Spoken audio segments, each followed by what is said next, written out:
belalang ini kan termasuk ke dalam rantai makanan. Lalu siapakah yang menjadi predator dan produsen belalang? Oke, kalau kita ngomongin rantai makanan, berarti di situ ada sistem makan memakan sampai terurai kan? Nah, makan memakan sampai sistem terurai pasti akan melalui sebuah siklus. Nah, dokter gambarkan contohnya di sini ya. Contohnya di sini ada rumput, ada belalang, ada katak, ada ular, dan ini adalah jamur ataupun fungus fungi.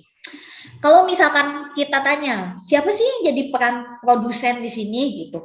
Produksi yang memproduksi kan, tentunya adalah rumput. Rumput sebagai produsen. Produsen di sini rumput yang menyediakan makanan yang akan dimakan oleh belalang. Jadi belalang yang akan memakan rumput. Kalau misalkan ditanya predator belalang, ya siapa lagi kalau bukan si katak.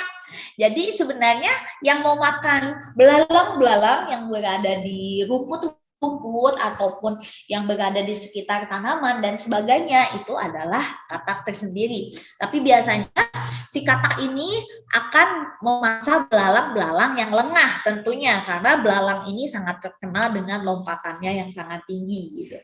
Nah, kalau misalkan predator belalangnya ini adalah katak, jadi katak yang akan makan belalang, ternyata tidak berakhir di si katak ya kalau kita ngomongin rantai makanan. Kan katak ini akan diburu oleh si ular. Nah, jadi si ular akan memakan katak. Ular ini ketika dia mati banyak yang menyebabkan si ular itu mati.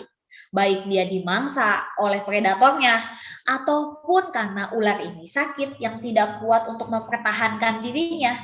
Ketika dia mati dan menjadi bangkai, dia akan diurai atau diurai menjadi bahan materi yang sangat kecil oleh fungi ataupun jamur.